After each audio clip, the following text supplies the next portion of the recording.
Hello, my name is Rads, they, she pronouns, heavy on the they, and this is a little mini webinar presentation that will offer a little bit of history around the 16 Days of Activism, talk a little bit about consent and how that relates to various Indigenous-led movements, especially the Land Back movement. And then we will talk a little bit, more about movement history and the arts, and then conclude with a mini zine making and how to make your own jugar stickers at home activity. So thank you for joining me. If you are deciding to tune into this video, I really do appreciate it and it means a lot. A little about me, or about my connection to the 16 Days of Activism. The 16 Days of Activism is an international annual campaign against gender-based violence. I am a survivor of sexual violence, so it's very near and dear to my heart. But I have also been participating in the 16 Days of Activism campaign since 2020, I believe.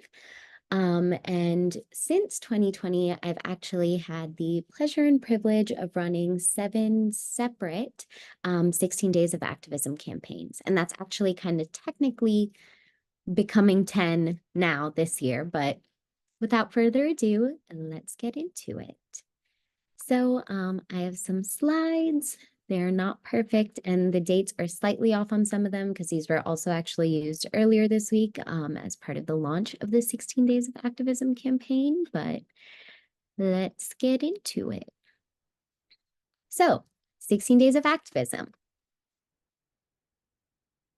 This presentation, like I said, will be a little bit of an overview of the 16 Days of Activism campaign, some history about the campaign itself, and then some broader movement history and really exploring that through the arts. And then we will talk a little bit about how to actually engage in revolutionary art practices of our own today. So 16 Days begins on November 25th and runs through December 10th. This is a dedicated period for education, action, agitation, escalation against gender-based violence, all forms of gender-based violence, and in solidarity with survivors. November 25th is the International Day for the Elimination of Violence Against Women. And sorry, pulling up my notes. Oopsies. Yeah, this is something I wrote last year, but yeah, November 25th is recognized as the International Day for the Elimination of Violence Against Women. And all around the world, this day is marked with marches, protests, artistic expression against all forms of gender-based violence. Someone I admire and respect very, very deeply. I want to call her Jyoti, but I don't know if that's appropriate. Anyways, that artist does incredible work on the Sikh genocide and so many other things, but in recent work on and about the Sikh genocide, Ravjot notes that art is one of the last forms of freedom of expression, and I will get a little more into that, but just wanted to share that. And yeah, this year, folks may have seen there was a protest outside I don't know how to say the name of this, where the Mona Lisa is, the Louvre? I don't know, the Louvre, I think, in Paris. There was a protest where several women, you can look it up. It was pretty powerful, I think. But people were advocating for not sexualizing breasts and also for an end more broadly to various and all forms of gender-based violence. But like I said, yeah, this day, or not today, but November 25th was chosen in 1981 at the first Latin American and Caribbean Feminist Conference in commemoration of the lives and legacies of the Mirabal Sisters. I'm sorry if I'm butchering the pronunciation. And their 1960 assassination, which occurred on November 25th in 1960. There are 4 Mirabal sisters, but when people refer to them, they most often are speaking of 3, Patria Maria Teresa and Minerva Mirabal. The Mirabal Sisters, or Las Mariposas, I'm so sorry, I don't speak Spanish, the butterflies, they fought against the US-backed dictatorship of Rafael Trujillo in the Dominican Republic.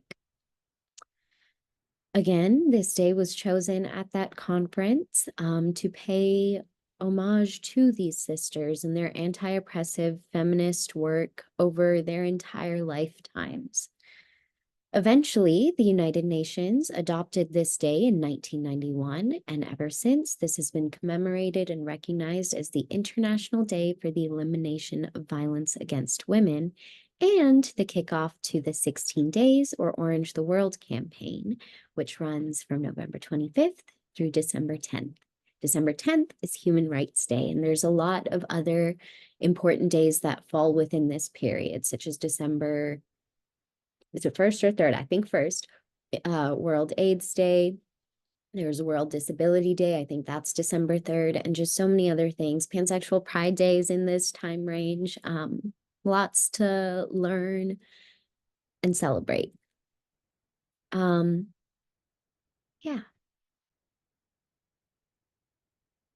This is the theme for the 16 Days of Activism campaign this year, No Excuse. And amongst other things, that reminds us that sexual and all forms of gender-based violence are an issue that impacts all of us. And the crisis of sexual and gender-based violence is one that is increasingly urgent. But a little bit more about the Mirabal Sisters, Loves of My Life. They are recognized for their opposition to oppression by the state, namely the dictatorship of Trujillo. And while that might seem different than the one-on-one violence that many of us imagine when we think about sexual violence, anti-gender-based violence campaigns such as Ni Una Menos, I think that's out of one many, the 16 Days campaign, so many others, emphasize very strongly the state's role in upholding cis heteropatriarchy and colonialism and capitalism and so many other systems that inform and uphold this crisis of gender-based violence.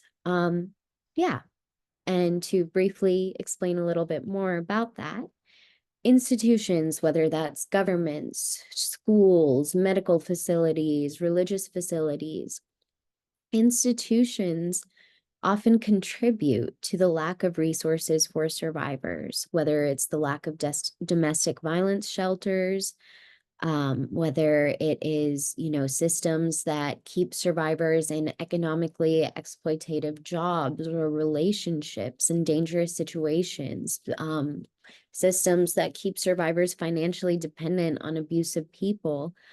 The state and institutions within and of the state are often responsible for both upholding but also perpetuating rape culture, sexual and gender-based violence in and with our societies. And when survivors bravely come forward about the violence they experience, they are often shamed, discredited, ignored, further marginalized, harmed, re-traumatized, or in the case of the Mirabal sisters, even murdered. When you look at the history of the Mirabal sisters, their father, I believe, was a professor. He was a teacher.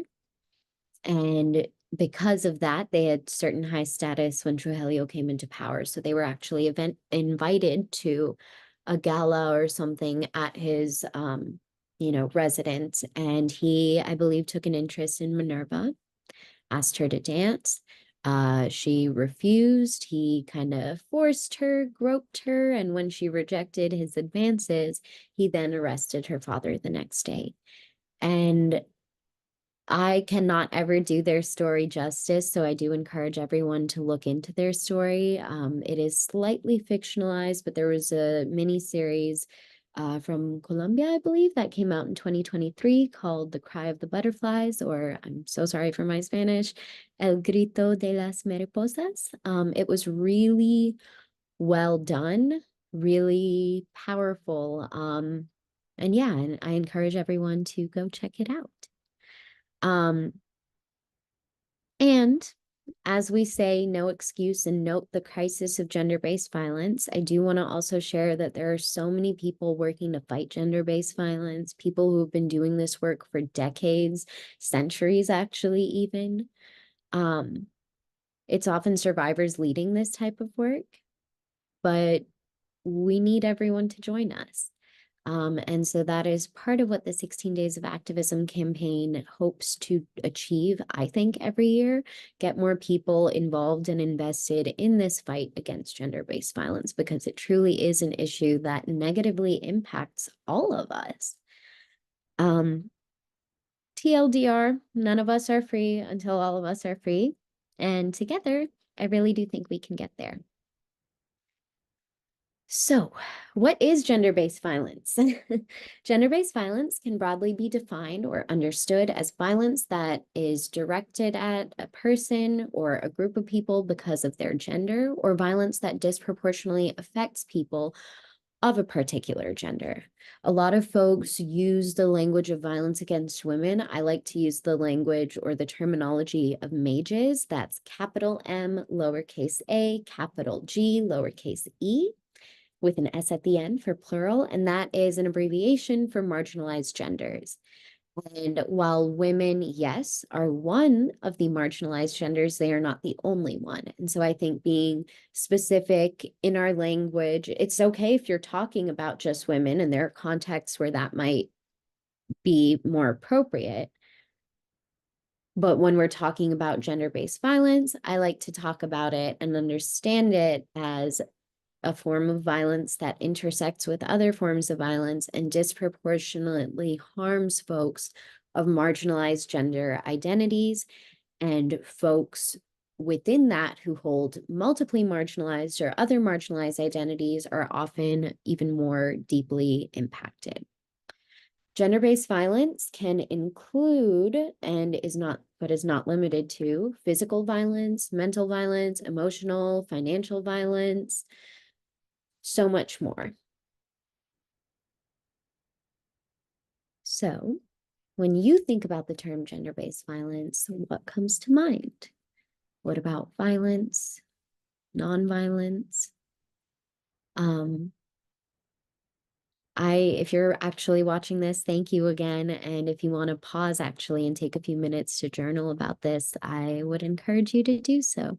I think especially as we see a lot of demand to condemn what certain people feel is or is not violent, I think it is useful to ask and answer this question in community, especially if we are talking about wanting to move away from violence or violent harm.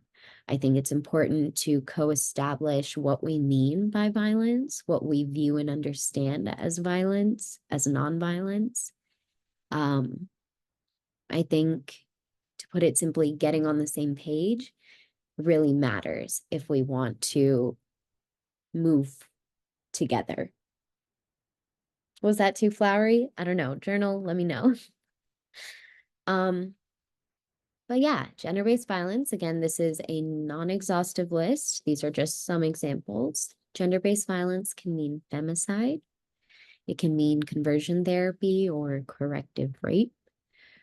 Various forms of transphobic violence. So transphobia, of course, but transmisogynoir, transandrophobia, transmisogyny. It can look like the incel or red pill movements. A lot of this has emerged or been strengthened through online spaces. There's a really great book called Men Who Hate Women by Laura Bates that explores the incel movement online, manosphere cultures, pickup artists and men's rights activists, MRAs. Then there's all these subgroups. People might be familiar with incels, but there's all these, like, I had never thought, there are people who called wrist cells, and these are primarily cis-het white men, middle class and or wealthy, that feel they are not being sexually pursued because the circumference of their wrists are less than 6.5 inches. Yeah. The book is kind of shocking and like disturbing, but it's good to know this information and understand the mechanics of how these things kind of came to be. The IDEVAW movement, intellectual Black men of rigor, that was another section that was very informative to me. Anyways, check out the book. Gender-based violence, of course, can also mean sexual assault and or sexualized forms of harm. It can include harassment and or stalking, human trafficking. There are so many forms of gender-based violence. And so I bring us to this question again. What do we think or know about violence, about gender-based violence, various forms of gender-based violence?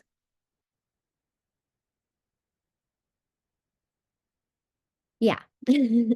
That brings me to something shared and published by the Palestinian Feminist Collective on November 25th, 2023. They published a statement and really a call to action for all feminist co-strugglers and all peoples of conscience to stand in solidarity with and join the fight to shut down colonial feminism. What does that mean?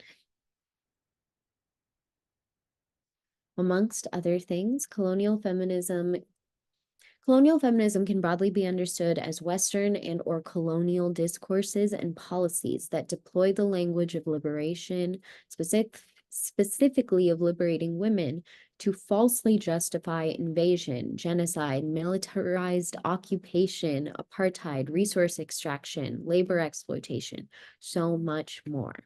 In the context of Palestine, colonial feminism depicts Palestinian women as helpless victims in need of saving from their own culture, society, religion, their relatives, while simultaneously also rendering them disposable, threatening, deserving of death, just casualties. That is a horrible and violent view to take, but it is what colonial feminism does, and it is part of the reason why that the Palestinian Feminist Collective is urging all of us to stand with them and take action towards abolishing colonial feminism, because colonial feminism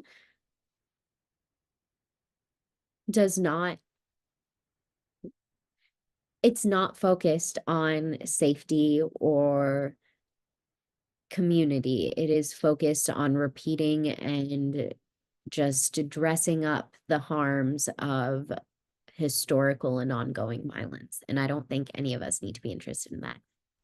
I'm getting a little too casual, but it is what it is. Like PFC says, the tactics or mechanics and logics, there's no logic, of colonial feminism work together to, again, falsely justify ongoing Zionist occupation of Palestine, expulsion of Palestinian peoples, and endless genocide waged upon Palestinian life. I, alongside the Palestinian Feminist Collective, reaffirm that Palestine is and has always been a feminist issue. And I reassert that feminism is just, it's not compatible with colonial feminism or Zionism.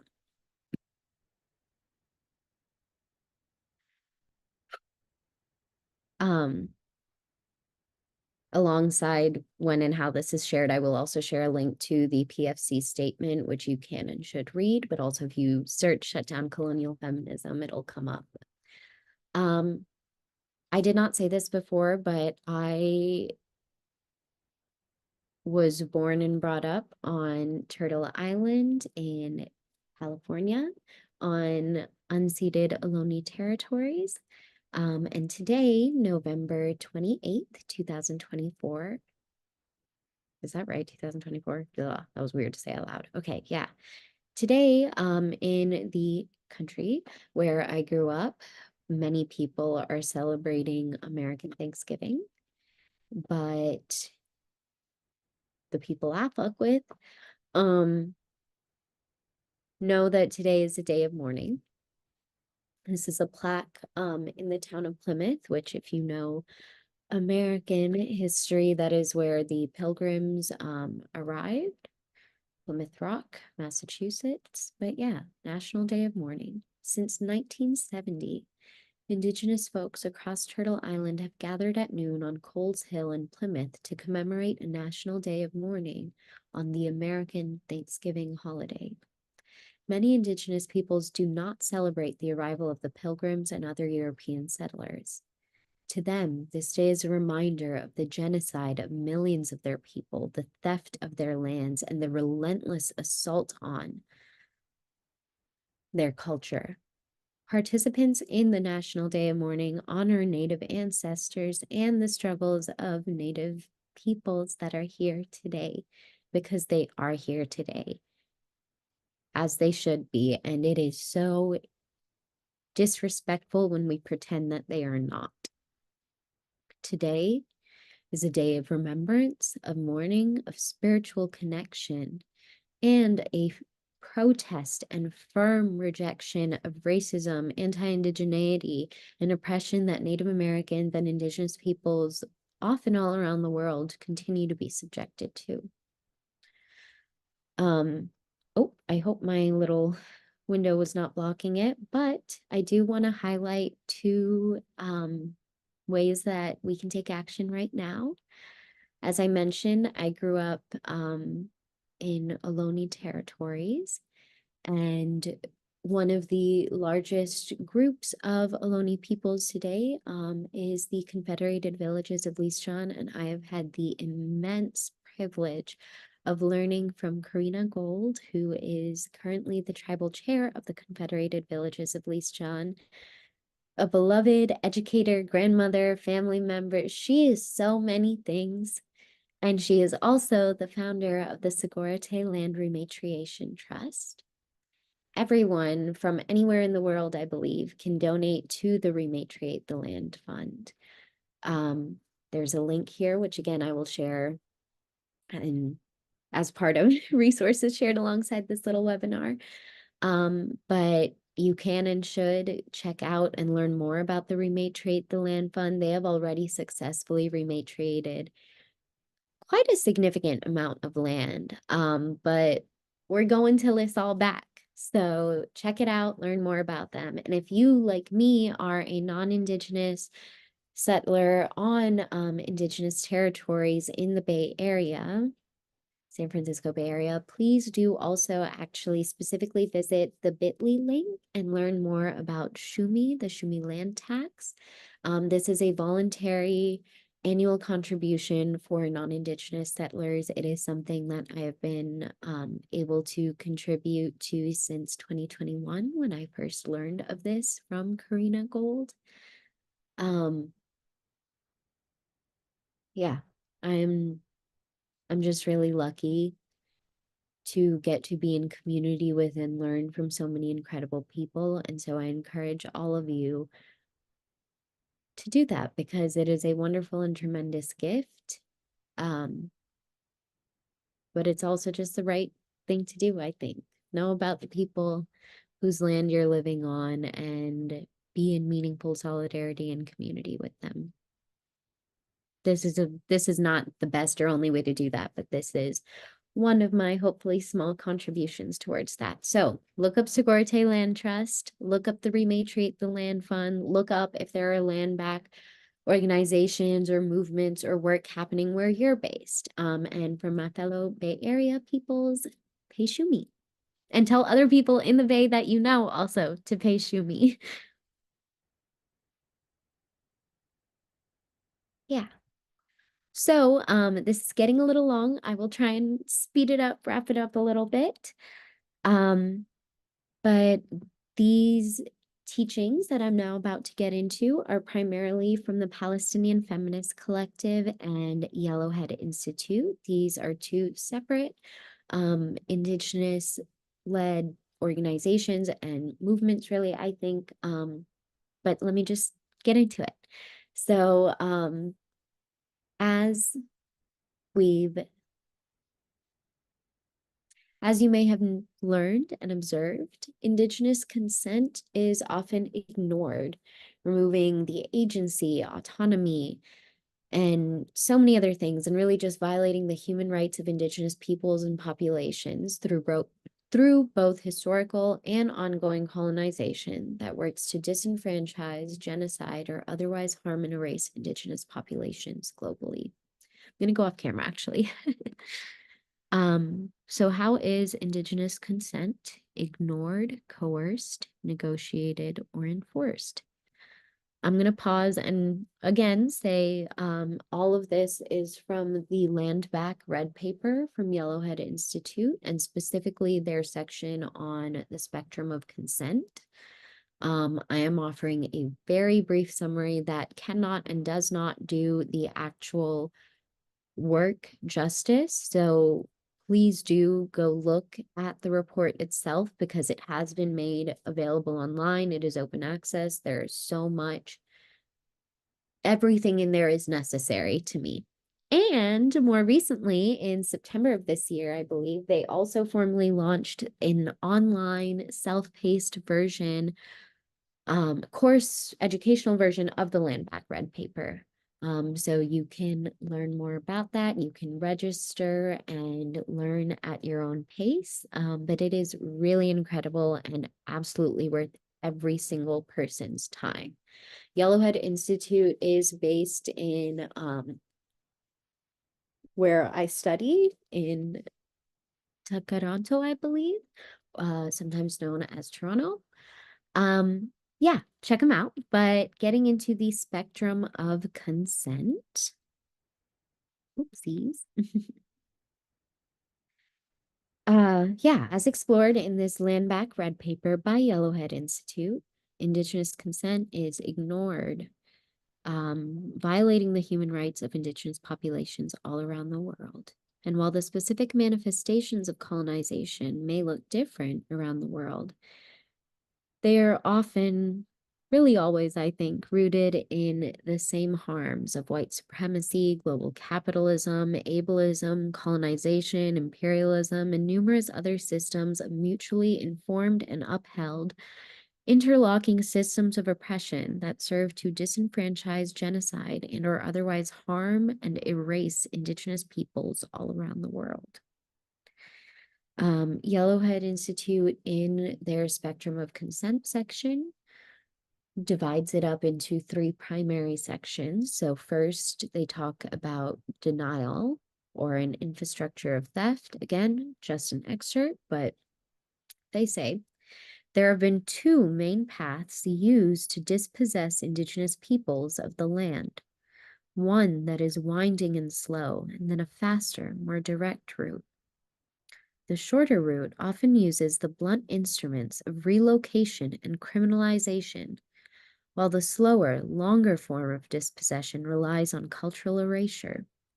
Both paths, however, are meant to arrive at the same place eventually, ending in the subjugation of independent, self-determining Indigenous nations.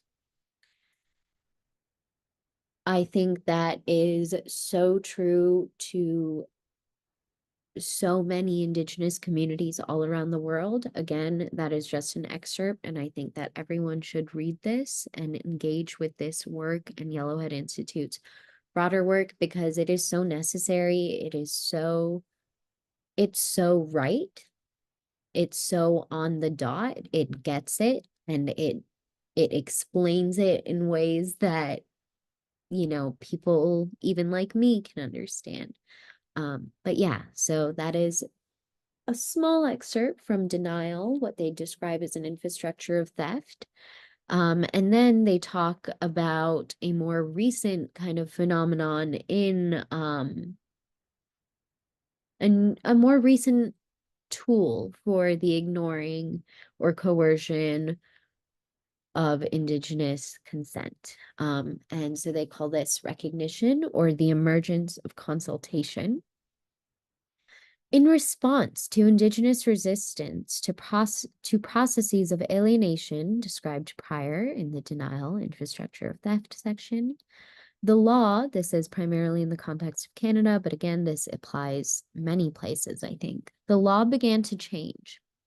Over time, in response to political bodies narrowly expanding the definition of Indigenous rights, the, in quotes, right, end quote, to be consulted and accommodated on developments or decisions that adversely affect Indigenous communities has emerged. This has corresponded to the international community's adoption of the concept of free, prior, and informed consent, FPIC, encapsulated in the United Nations Declaration on the Rights of Indigenous Peoples, which, amongst other things, notes that colonial powers have this is not in the UN's declaration, but Yellowhead Institute notes that colonial powers have attempted to convince the international community and Indigenous peoples that consultation is the same as consent. It is not. And that is where they get into my favorite part of the spectrum of consent, reclamation, or Indigenous consent frameworks. They note that consultations are entirely insufficient and that they must be replaced with systems that prioritize true, free, prior, and informed consent. Based on the case studies in the Land Back Red Paper, Yellowhead Institute has identified Indigenous consent-based jurisdiction as having 4 primary elements. Indigenous consent-based jurisdiction is restorative, epistemic, reciprocal, and legitimate. By restorative, they mean practices that promote Indigenous models of governance and law and move away from colonial frameworks and definitions. Balfour Declaration? I'm kidding. I'm not kidding. Epistemic, or in other words, rooted in Indigenous knowledge. Reciprocal, meaning that Indigenous consent is an ongoing condition resting on good relations. Indigenous consent is not something that is once given and then can never be revisited again. Consent is not a one-time action. Consent is ongoing. It is reciprocal. Anyways, read the paper, engage with the coursework because they get so much more into it. And I agree with every single piece of what they're saying. And lastly, by legitimate, they mean that appropriate voices in the community are at the decision-making table. To me, this is deeply resonant with within disability justice, the value of leadership of the most impacted. So definitely do check out the Land Back Red Paper. You can read it at the link here, redpaper.yellowheadinstitute.org. If you look at their website, you'll also see information on how to sign up for the self-paced online course. Land Back online course. So look it up for sure. Oopsies. This is from the 25th, so we're going back a little. Let's go back to this definition of colonial feminism. So, hopefully, as we have been able to explore together a little through this mini webinar, gender-based violence is often utilized in service of both state and settler colonial violence, mutually informing and upholding interlinked systems of harm, including but not limited to cis-heteropatriarchy, global capitalism, white supremacy, and other modalities of colonization. Sexual violence, simply one form of gender-based violence, has been used to both physically harm and ideologically vilify Indigenous peoples. Across Turtle Island, movements like No More Stolen Sisters calls attention to the high rates of missing and murdered Indigenous women, girls, and Two-Spirit relatives, while movements like Every Child Matters condemn the violent history of residential schooling and note both historical and ongoing violence enacted upon Indigenous communities. All of this is in line with larger critiques of Canadian policy, much of which has emphasized consultation instead of consent, arguing for reconciliation instead of land back and other forms of both transformative and restorative justices. Locally and internationally, survivor justice organizations also have noted sexual violence often functions as a weapon of war and imperialism, as a tactic to both intimidate and punish innocent civilians and as a tool of genocide aimed at destroying communities. A lot of that was named in the Me Too International Statement in recognition of Palestinian resistance. And organizations like the Pairs Project at my own school, University of Toronto, have noted also that Israel specifically has a long history of using sexual violence as a means of torturing and controlling Palestinian prisoners. As we've seen in recent months, this is not limited to prisoners. And by the way, many of those prisoners are falsely being held or detained without trial. But yeah. Again, yeah, many of these folks are detained without charges. All of this has been well documented throughout Israel's 75+ year occupation from the 1948 Palestinian Nakba, and as recently as December 2023, with testimony from Palestinians who have been detained without charge and abused by the Israeli occupying forces, to the story of the doctor who was raped to death, to the stories of protests when Israel's, I forget what body, but wanted to investigate the case of murder by rape in Israeli prisons. And there were protests against that because people felt that the IOF should have the right to rape Palestinians. It is disgusting. I want to say that I and all of these survivor justice advocates that I respect and engage with firmly reject any and all narratives or demand for perfect or good victimhood, which perpetuate the myth that gender-based violence and abuse are only experienced by a small group of identities, when the truth is that any one of us can experience gender-based violence, and in fact, many of us have. The Palestinian Feminist Collective names colonial violence as one form, colonial feminism as one form of gender-based violence, and urges us to remember and act towards urges us to remember that colonial feminism must be dismantled and move us towards actual action towards this. In solidarity with feminist and survivor justice organizations, I would like to firmly condemn and reject any and all forms of colonial feminism. Again, we got a little bit into the definition of what all that means. And I will just share a little bit more from the Palestinian Feminist Collective's Shut Down Colonial Feminism Statement and Call to Action. Gender and sexual violence is indispensable to settler colonialism and its intent to eliminate Indigenous peoples, steal their lands, and repress their resistance. In Palestine, the Zionist settler colonial project is driven by a demographic anxiety that constructs Palestinian women's bodies, sexualities, and reproductive capacities as security threats. Palestinian mothers are coded as problems, systemically denied reproductive justice and security. Against this backdrop, the Israeli settler state falsely touts itself, names itself as a safe haven for women and or queer communities. Israeli propaganda depicts Palestinians as violent and aggressive, even as we is from the Palestinian Feminist Collective. So even as Palestinians are being violated routinely, indiscriminately, and with no regard to bodily autonomy.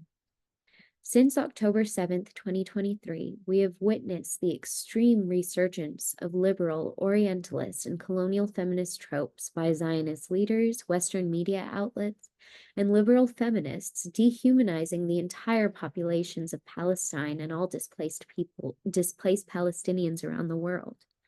Within this context, Palestinian men have been depicted as brutal aggressors or sexual predators, as loveless fathers who use their children as human shields, when the truth could not be more different. The Zionist regime has weaponized these racialized and sexualized discourses to justify their accelerated genocide of Palestinians, while committing acts of gender and sexual violence through a campaign of mass arrests, sexual humiliation, and torture across Palestine.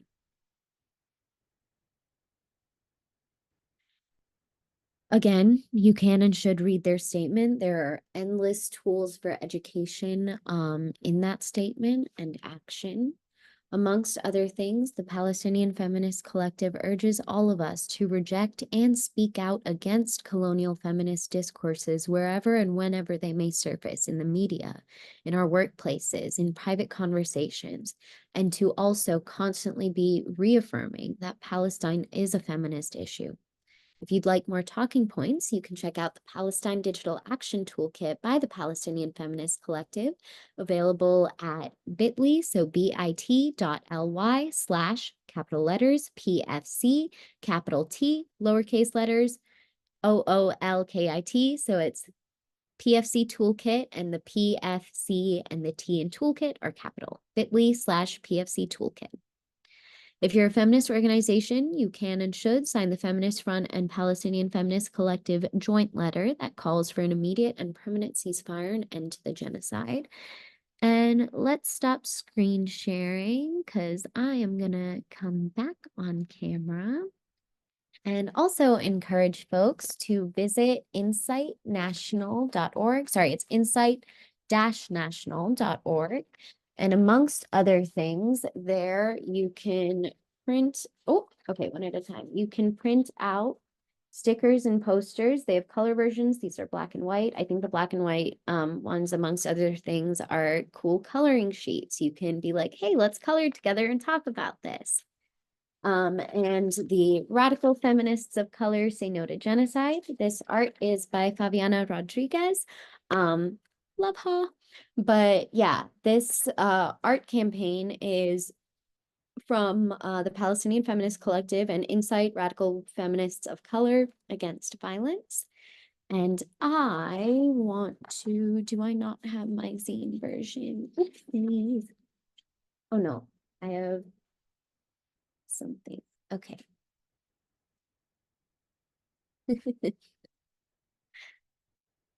This is a sticker version.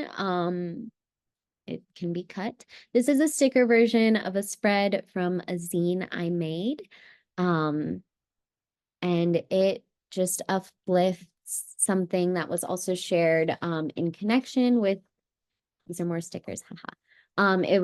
It uplifts something that Insight wrote to be shared or used in connection with these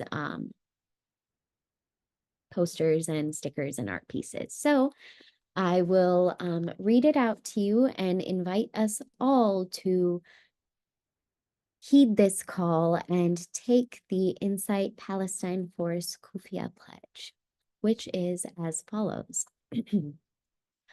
I pledge to step up my level of commitment to end the genocide and occupation in Palestine.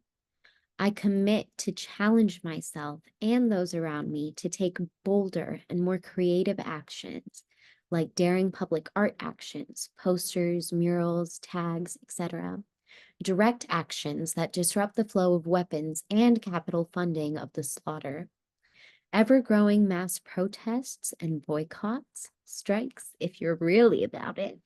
Sorry, this is me noting if it was CMYK or RGB, don't think I'm like, I don't know.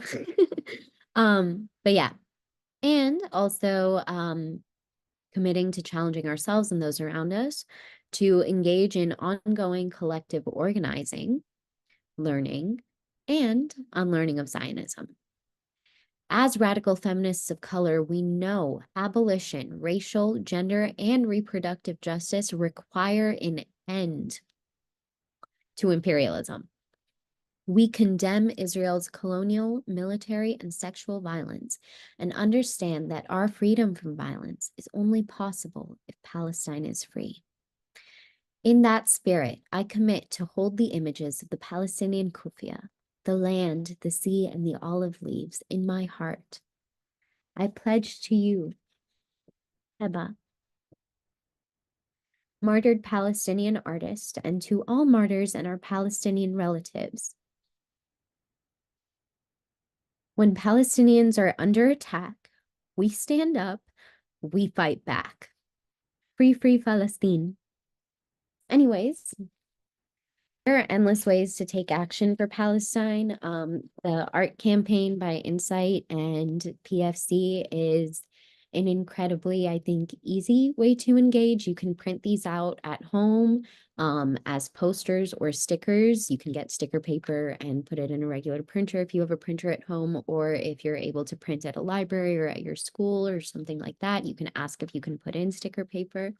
But also the posters are really cool. You can go around, you can put those up at your school, near your workplace. Do you commute? You can put it on the bus stop, so many things. But this is one of many ways to engage. A lot of folks are organizing student strikes for Palestine. So look up if there are any student strike for Palestine actions happening at your school or at the schools of your siblings, your best friends. If you're not in school, no worries. Is there a BDS, Boycott, Divestment, Sanctions chapter where you are? Are you a tax-paying citizen in America or Canada? Do you not want to pay taxes that support genocide? Cool. Look up War Tax Resistor, or the, what is it, National War Tax Resistance Coordinating Committee if you're in the United States. If you're in Canada, the Canadian equivalent is Conscious Canada, or is it Canada? I think it's Conscious Canada. But yeah, war tax resistance is something that is and has been around for so many years.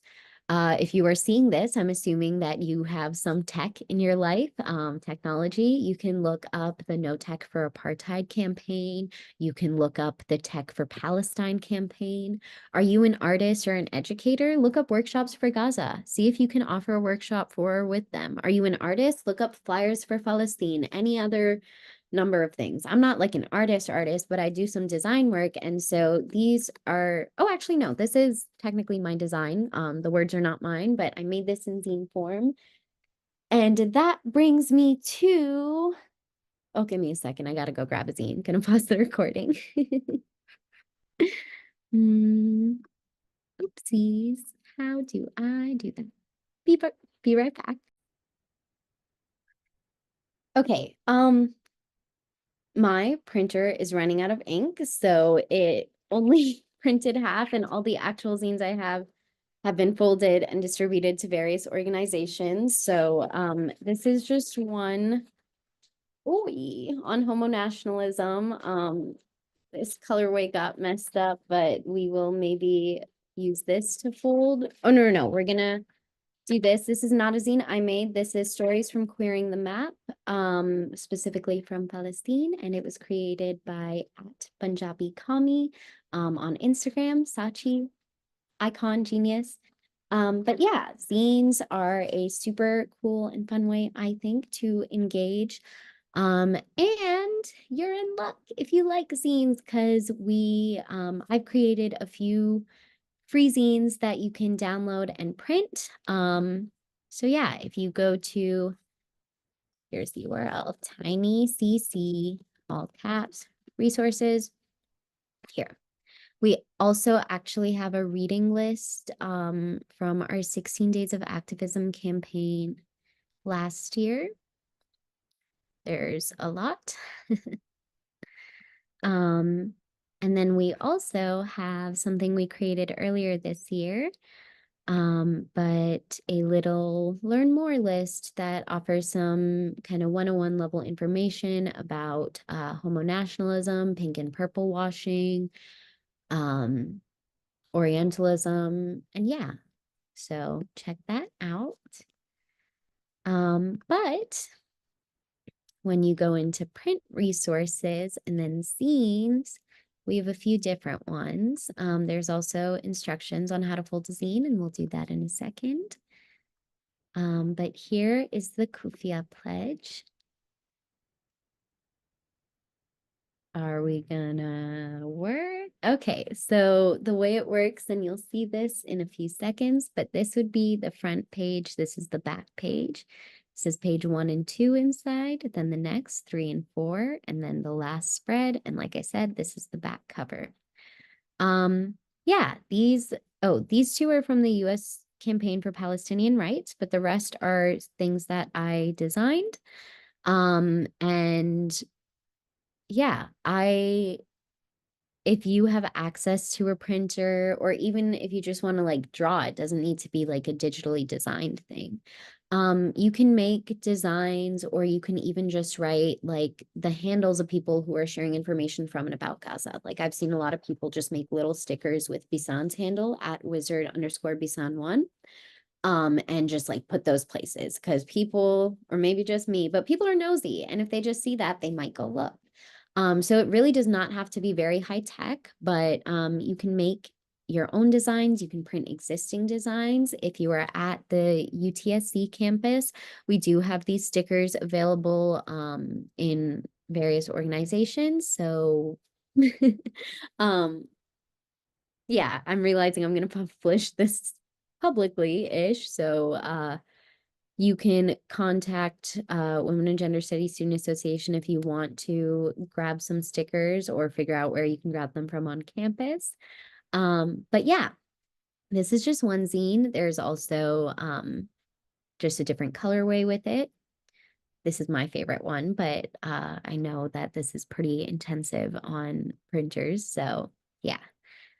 That's not the only zine. We also have a zine about, oh yeah, okay, let's do this one because it's standard pages. Can I zoom out?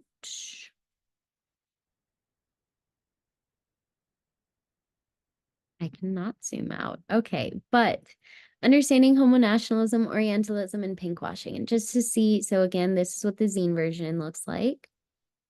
8 pages, but a standard page version of this zine. Yeah, and we will be folding the companion querying the map zine. So maybe actually that kind of works out. But yeah, so we have some basic information about homonationalism from Sean Fay and Novara Media. Love them. We have a little QR code and way to watch this video, but you can also, look up the title and all. Then homonationalism. What is that? We explain it a little more beyond the quote. Where and how we see this, and noting queer people have existed, will always exist, and we've been fighting for liberation all around the world for centuries, and we always will. Then we talk a little bit more about pinkwashing and purple washing, tying it all back to colonial violence. In unlearning this, it might be useful to explore Orientalism. So we do also actually have a little bit more about Orientalism, but also a free PDF of Said's Orientalism. So you can check that out. And then this is the reading list that I mentioned earlier, but yeah, you can visit this link to check out our radical reading list in solidarity with the Palestinian feminist collective's call to shut down colonial feminism. Okay, I don't even know how long this is. I think it's under an hour, I hope. But without further ado, I will just show everyone how to fold this zine. Fuck, do I have to take my screen off? No, okay, we're not going to do that. We're going to make it work. I'm going to show everyone how to fold a zine. So this was printed on a standard piece of printer paper, and it is pretty simple to make this into an 8-page booklet. So when you have your zine, you're going to start by folding it in half this way. What is this? Hot dog style? I don't know. I've been basically vegetarian since 6th grade. I know they make vegan hot dogs, but I'm not a wiener girly. So yeah, fold it hot dog style. And you're gonna fold it in half again. Is that hamburger style? I don't know. It's half a hot dog style. And then we are going to fold it one more time in half, so that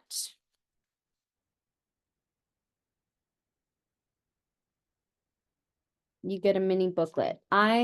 There is a little bit of a border with how it printed, so if you didn't have a border, you could just fold it half all the way. But let's just cut that off. Again, it's just the border here. I'm just going to trim that off real quick. that's not like an actual step of the zine making process. I'm just doing that to demonstrate some other pieces a little bit easier. Okay.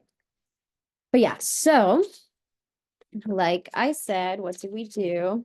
Oh, and let's cut off actually this border too. Can you tell I have ADHD and didn't take my meds today, which was an accident? And it's too late now. Oh, I can take my little XR dose. Okay.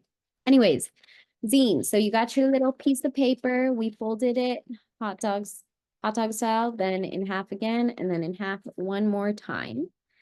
So you should have basically an eighth of your printer piece of paper, and then you're going to unfold it again fully. And you should have 8 evenly sized rectangles. Okay, if you're there, we are now going to fold it in half again, hamburger style. So here, you're going to fold it in half. Then this is where you need scissors, or if you can precisely rip paper, go for it.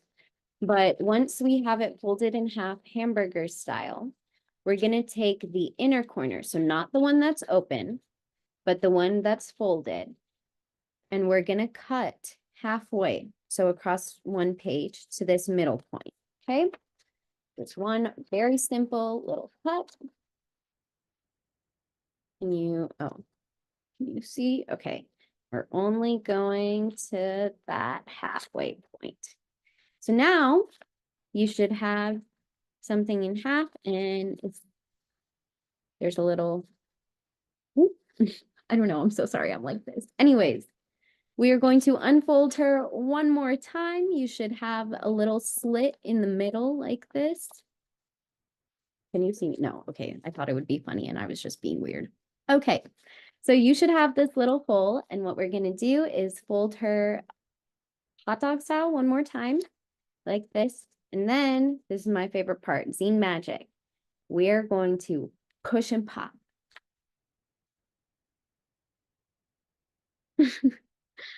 Push and pop until you get kind of this like 4-way thing. And then you are going to fold it down. Just press it down, press it down, press it all down. And we have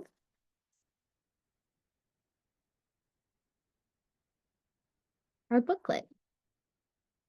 And as you can see, it's now an 8-page book. So page 1, 2, 3, 4, 5. Oh, I'm just realizing I think actually this is supposed to be the covers. Haha. Sorry. Okay, so I just folded it down the other way. But yeah, so page 1, second spread, another spread, last spread, and cover. Yeah, if you stuck it out with me, thank you so much. And I will conclude this mini webinar by reading all of the stories captured in this zine. So again, these are stories from Palestinians shared through Queering the Map. This pin was near Khan Yunis. Says, please know, despite what the media says, there are gay Palestinians. We are here. We are queer. Free Palestine. Near Jabalia. I've always imagined you and me sitting out in the sun, hand in hand, free at last. We spoke of all the places we would go if we could. Yet you are gone now. If I had known that bombs raining down on us would take you from me, I would have gladly told the world how I adored you more than anything. I'm sorry I was a coward.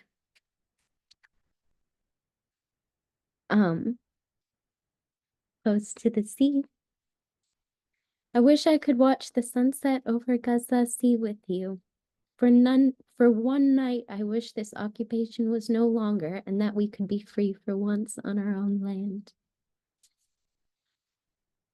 And then a pin a little bit off from Ramallah. They shot him. My heart burned. Everyone consoled me for the loss of a friend. They did not know that I lost myself. That bullet killed both of us. They said that you are a martyr, that you are in heaven. I will come to you, my love, wherever you are. Heaven, hell, or nothingness, I will come to you.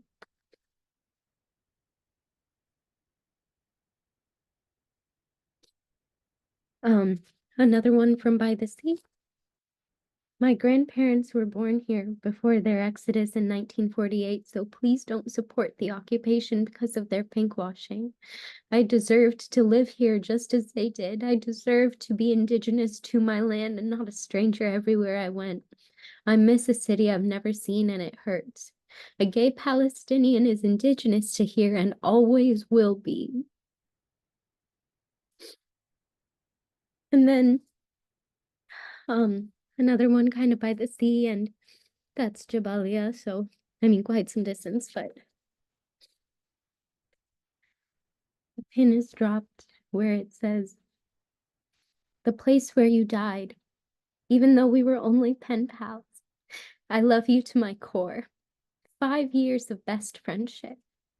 Emma died of the airstrike. You died of heartbreak. Khalid, I love you. I loved the way you came out to me. How I came out to you. How you introduced Emma as your boyfriend. I wanted to share your hurts with me, but we're seas apart. I'll free Palestine just for your eyes. I hope you rest well in heaven. Kiss Emma all you want and be very happy. In this life or another, I'll follow you and we can unite. I love you to Icarus and beyond.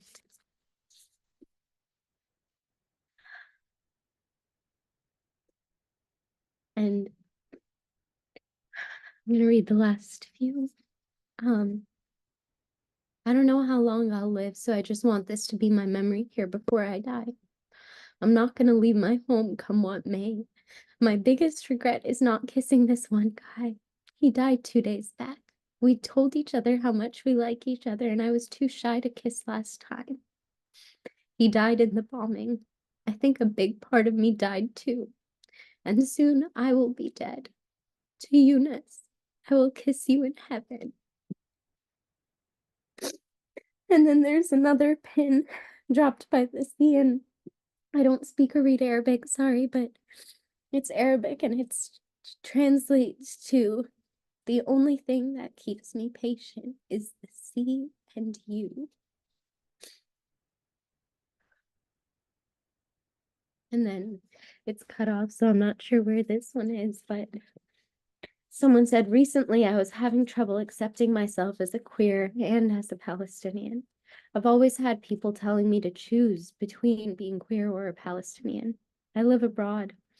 One day I was telling my grandparents' expulsion story from Haifa. A girl told me if I want to constantly see pride flags flying in Haifa, it must remain under Israeli control. She told me I had to abandon my right of return because currently Haifa is queer-friendly. A lie. I cried because I've actually been told by Arabs too that I have to choose between acting like Westerners, being queer, or a Palestinian. They don't understand that it's not something I chose. It's not something...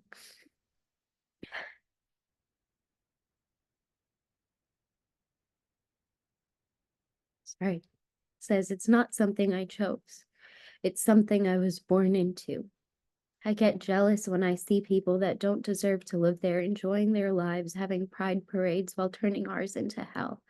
I get jealous and crazy when seeing foreigners fly to that stolen land and join pride parades there, then come back to speak about how they had fun. But this actually made me realize I can handle someone being homophobic to me, but I can't handle someone I can't handle someone supporting settler colonialism. Someone else shared, during the Palestinian Nakba, my grandparents were forced out of their land to Lebanon. Later on, my family immigrated to France during the Lebanese Civil War. The only thing Grandpa got from the house before fleeing was the key and a picture of him and Grandma in front of their house.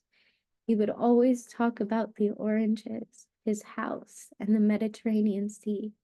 I grew up wanting to know how I am, where I'm originally from, so in 2017, I decided to search for my grandparents' original house. Long story short, with the help of Palestinians living there, we found the stairs that used to lead to my grandfather's house. We found the house. We found the lighted window, which was once a kitchen window. As a queer Palestinian, the only time I felt angry and broken about seeing a pride flag was when I saw it flying on my grandparents' house on my stolen land. And then there's 3 stories that at the end. 1, I hate this fucking unfair life because if my rights aren't debatable as a Palestinian in the Arab world, it's debatable as a queer. And if my rights aren't debatable as a queer in the West, it's debatable as a Palestinian. Someone else says, being out doesn't mean anything to me. I wish to see Haifa. I wish to see the village my parents had to leave. I wish to see my brother who got killed. I wish to be free, but my freedom is beyond being out. It's being Palestinian first and foremost. God have mercy on my brother and my Palestinian siblings. And then in Jenin, someone dropped a pin and said, the hometown that I, a queer Palestinian, will return to one day. And there are so many more pins and stories. And if you genuinely watch this whole thing, I love you. Hit me up. I'm on Instagram at Tupakistan. But even if one person watches this, even if no one watches it all the way through, if a snippet makes it to someone who is moved to action, that is more than good enough for me. I hope that you decide to learn about the 16 Days of Activism, about the Palestinian Feminist Collective and or the fight to shut down colonial feminism. I hope you learn about pinkwashing. I hope you reject it. I hope you learn the stories of all of these queer Palestinians, and I hope that you love them just as much as I do. I don't have to know them to love them and to know that they deserve freedom, dignity, and justice. So thank you for being here. Free Palestine and gender-based violence. And please know a free Palestine only strengthens my and our fight against sexual and gender-based violence. Thank you again. Please come back throughout the 16 days to check out more resources and tools and learn more. And that is it for me. Thank you so much. Actually, we're going to end with a little song. So everyone, stay tuned. For 2 seconds, I'm gonna pause, pull up the song, and that's how we'll close this out.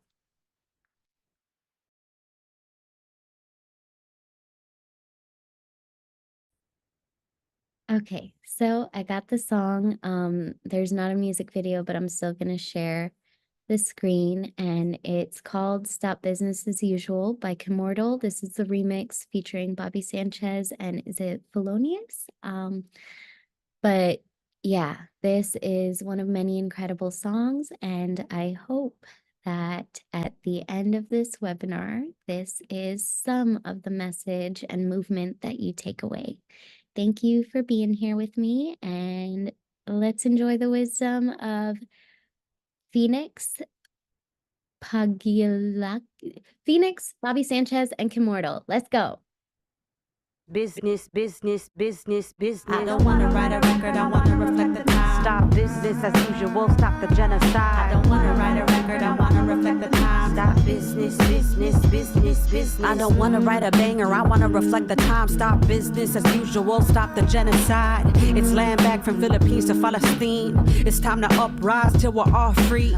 Fuck individualism, this is collective wisdom. No more consumerism, tune into global rhythms. We make the revolution irresistible. Leaning on each other, holding them accountable. They turning humans into robot cops. Slaves to empires, raised whitewashed. They put whiteness in religious laws. Gave them rights to enslave, mass graves, land theft, prison jobs. Real loves and decolonization. Total liberation of our nation. Stop the killings and the occupation. Changing, using radical imagination. Together we're amazing. I don't wanna write a record, I wanna reflect the time. Stop business business as usual. Stop the Yeah, genocide. we screaming free, free, free Palestine. Look, hey yo, my mere existence is resilience, and my resistance, sheer brilliance. But when the people lacking pigment ask what is this, I tell them I'm the Mother Earth hating business. They see a risk in children that are indigenous, and to their loss across the land they show indifference. So it don't come as no surprise to me when they letting the babies bleed for the oil and the greed. Funded by the land of the free, we march and we plead. Defund, divest, detract is the people's decree. So we taking it to the streets from the river to sea. You can block TikTok, but we still gon' speak. Press roll out on pause, this a priority for all my people from Sudan, Congo to Haiti, Ethiopia, Myanmar, Tibet, and all my students too. South Africa making moves like how the Houthis I don't do. wanna write a record, I wanna reflect the time. Stop business as usual, stop the genocide. I don't wanna write a record, I wanna reflect the time. Stop business, business, business, business. Laying back, they said it, freedom, yes, we'll get it. Revolutionary method, genocide, don't let it pass you by. Children continue to die, yeah, ask me why. People in land colonized, live in a prison state. Daily they discriminate, rather kill than integrate. Watching us disintegrate, but you cannot imitate our style in your face. Revolution illustrate, truth will disseminate. Laying back from Peru to Palestine, killing people for some oil land and some gasoline. I'm talking revolution, this is not an average dream. When you fight against a system built on white supremacy, I don't wanna write a song, I wanna reflect the times. Flood the industry with revolutionary minds. Colonizer forces, stop the business enterprise. 35,000 killed, Palestinian genocide. I don't wanna write a record, I wanna reflect the time. Stop business as usual, stop the genocide. I don't wanna write a record, I wanna reflect the time. Stop business, business, business, business. Woo! And you know what? Actually, we're gonna do one more song because I asked everyone to take the Kufia pledge, which again can be viewed at Seas. So again, if you go to insight.national.org, you can access posters and stickers, also in Spanish, shirts. And then, oh, sorry, hope my captions aren't blocking this. They also have the full Kufia pledge here, and more about their issuing of a call for revolutionary public art. And public art, this is a quite old song, but since we're taking and took the Kufia pledge, El Kufi Arabi, enjoy Shadia Mansour and Dead Prez. And after this, I will actually end the webinar. Thank you so much for being here with me, and let's enjoy this banger.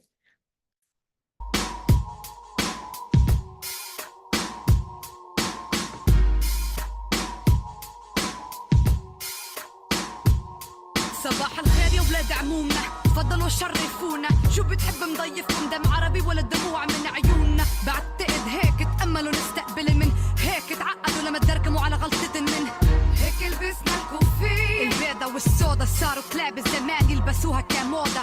مهما تفننوا فيها، مهما غيروا بلونها، كوفية عربية بتضل عربية. حطتنا بدنا اياه، ثقافتنا بدنا اياه، كرامتنا بدنا اياه، كل شي إلنا بدنا اياه. ما رح نسكت لن نسمح لن، ليك لا بقلن يسرقوا شغلة مش إلهن ما خصن فيه. قلدونا بنلبس لبس هالأرض بكفيهن، طمعانين عالقدس قدس، اعرفوا كيف تكونوا بشر. ما بتلبسوا كوفي، جينا نذكرن مين احنا وغصب عن ابوهم هي حطتنا. من هيك لبسنا الكوفي لأننا وطنية. الكوفي كوفي عربي، من هيك لبسنا الكوفي هويتنا الأساسية. الكوفي كوفي عربي، يلا علي الكوفي، علولي هالكوفية. الكوفي كوفي عربي، علو هلا بلاد الشام، كوفية عربية بتضل عربية. ما في بعد مثل الشعب العربي، فرجوني أي أمي بالدنيا أكتر مؤثرة. الصورة واضحة، نحن مهد الحضارة، تاريخنا وتراثنا الشاهد على وجودنا. من هيك لبست الثوب الفلسطيني، من حفا جنين جبل النار إلى رام الله. خليني نشوف الكوفية البيضة والحمرة، خلينا نعليها لفوق بالسما. أنا هجاه دية العرب الثاني، بغص غزة الثاني، بهز كلماتي حرب. سجل أنا شادية منصور والحطة هويتي، من يوم ما خلقت سيدي والشعب مسؤوليتي. لك أنا تربيت بين الغرب وبين الشرق، بين لغتين، بين بخيل بين فقير. شفت الحياة من الشقتين، أنا مثل الكوفية، كيف ما لبستوني وين ما شلحتوني، بضلني عاوصولي فلسطينية من هيك لبسنا الكوفية لأنها وطنية الكوفية كوفية عربية من هيك لبسنا الكوفية هويتنا الأساسية الكوفية كوفية عربية يلا علي الكوفية علولي هالكوفية الكوفية كوفية عربية علو هلا بلاد الشام كوفية عربية بتضل عربية كوفية عربية كوفية عربية كوفية عربية كوفية عربية من هيك لبسنا الكوفية لأنها وطنية الكوفية كوفية عربية من هيك لبسنا الكوفية هويتنا الأساسية الكوفية كوفية عربية يلا علي الكوفية علولي هالكوفية الكوفية كوفية عربية علو هلا بلاد الشام كوفية عربية بتضل عربية. Some of y'all think it's a trend, a fashion statement. Disgustingly, I spit on the pavement. It's basic. Y'all know I bang for my flag. My bandana ain't no rag. The kafia ain't no scarf. It's a part of the movement. The symbolism is resistance. No coincidence that you can see the RBG in it. Cable need the bandana. Ain't it beautiful? I say it in Spanish. It's solidarity. The feelings is mutual. Meanwhile, high, that's M1 in Arabic. I'm pro-Falastini, does that make me a terrorist? You can catch me in Gaza, in Haifa or Ramallah, but I'm still just Mutulu Olubala. So when I rep with Shaja, we rhyme with our middle fingers up to the Zionists, cause we don't give a fuck, it's justice. So tie that thing around your head and ride, wave it in the air and let me know what side you on. Uhuru, yeah. The kufir is Arab. Yeah, it's M1. In solidarity, feel me, Shaja. Do it. From the ghetto to Gaza, I keep it RBG up. Yeah. Bang for my flag.